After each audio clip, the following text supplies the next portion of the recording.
Hello दोस्तों, अद्भुत कहानी संग्रह में आपका स्वागत है। आज की हमारी कहानी है घर। नरेंद्र जी जब रिटायर हुए तो अपने 2 मंजिले घर में 1 मंजिल और बढ़ा लिया। उनके बेटे अनमोल की नौकरी भी इसी शहर में थी, तो सोचा कि अब परिवार बड़ा होगा तो सब साथ मिलकर रहेंगे और परेशानी नहीं होगी। बेटी रीमा का विवाह दूसरे शहर में हुआ था।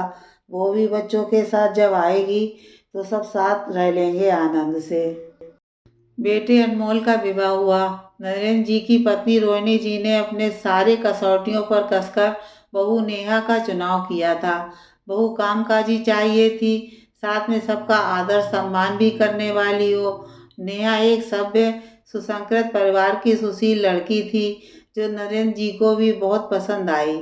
जब अनमोल ने उसे देखा तो नेहा से अलग से मिलने का प्रस्ताव रखा। दोनों अकेले में मिले तो नेहा ने शादी के बाद भी अपनी नौकरी जारी रखने की इच्छा जाहिर की। अनमोल ने कहा कि मैं और मेरे घर वाले सभी तुम्हारे इस फैसले का सम्मान करते हैं। अनमोल ने भी नेहा को बताया कि वो एक संयुक्त परिवार में रहता है और उसकी नौकरी भी इसी शहर में रहेगी, इसलिए परिवार के साथ सामंजस्य बैठाकर रखना होगा। नेहा ने सहमति जताई। नेहा ब्याह कर अनमोल के घर आई। नई नवेली दुल्हन नए माहौल में हर तरह से फिट होने की कोशिश कर रही थी। लेकिन सास रोहिणी जी बहुत सख्त महिला थी। नेहा ने शुरू में ही ये बात भांप लिया था, इसलिए बहुत समझदारी के साथ सब कुछ करने की कोशिश करती थी। फिर भी सास मीन में निकालने में बाज नहीं आती थी। बहू मेरे घर में बिस्तर सुबह उठते ही ठीक कर लेते हैं। बहू यूं बिखरा हुआ छोड़कर नहीं निकला करो, और हाँ, जरा कमरे को भी साफ सुथरा कर लो। मेहमान आने वाले हैं, ऐसा देखकर क्या बोलेंगे। नेहा ने चुपचाप से सब कुछ निपटा लिया और जल्दी ऑफिस निकल गई।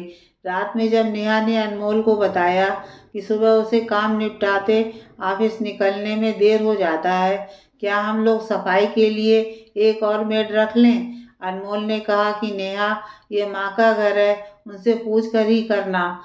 सुबह नेहा ने सास से पूछा तो वो एकदम गुस्सा हो गई।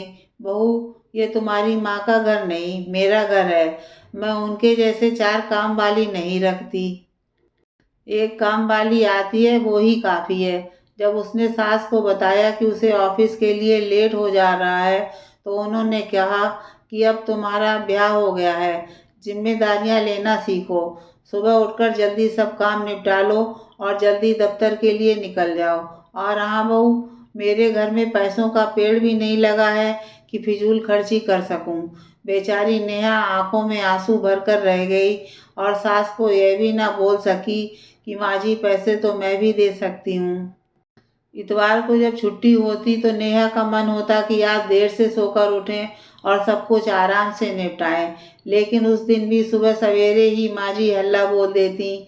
बहू, ये तुम्हारी माँ का घर नहीं है कि अब तक सो रही हो।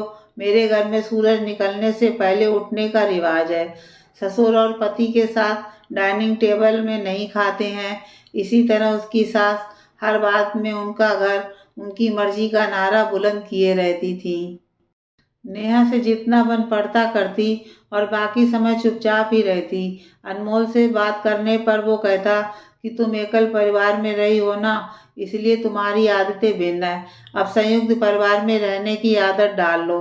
दरअसल उसने बचपन से माँ को ऐसे ही देखा था, तो उसे माँ के व्यवहार में कुछ भी अटपटा नहीं लगता था।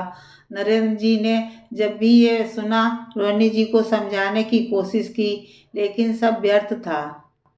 उनके हिसाब से घर उनके नाम से था, तो अगर वो बोलती थी तो क्या गलत करती थी। एक दिन नेहा शाम को जब घर आई तो उसने अनमोल को एक फार्म निकाल कर दिया कि उस पर साइन कर दे। जब अनमोल ने पढ़कर देखा तो वो हाउसिंग लोन का फार्म था।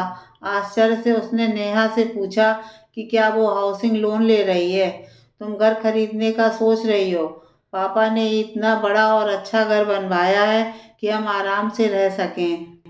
हमें दूसरे घर की क्या ज़रूरत है। अगर इन्वेस्टमेंट के लिए है तो इतनी जल्दी क्या है। मुझे दूसरा घर नहीं चाहिए। अनमोल, पापा ने ये घर माँ जी के लिए बनवाया है। मेरे पापा ने भी मेरे मायके में मेरी माँ के लिए घर बनवाया है। अब तुम और मैं मिलकर मेरे लिए घर बनाएंगे। यह सुन अनमोल को गुस्सा आ गया। कैसी बचकानी बातें कर रही हो नेहा?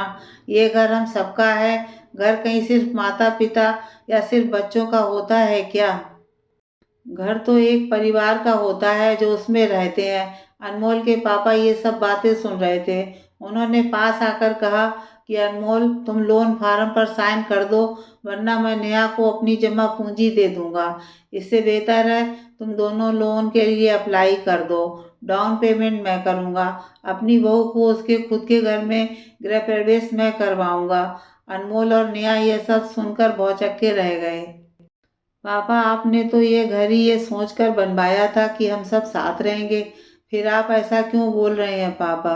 पापा ने कहा कि अनमोल की बात सही है, लेकिन नेहा की स्थिति से वो दुखी है और इसलिए ऐसा फैसला लिया। जब नेहा की सास को इन सब बातों का पता चला तो उन्हें बहुत बुरा लगा। उन्हें तो अनुभव ही नहीं हुआ कि इन बातों से नेहा इतनी आहत होती थी। बहू, मेरा भी सास बनने का नया अनुभव था। तुम्हारे आने के पहले तक इस घर गृहस्थी पर मेरा सर्वाधिकार था, जिसमें सब मेरे अनुसार ढले हुए हैं।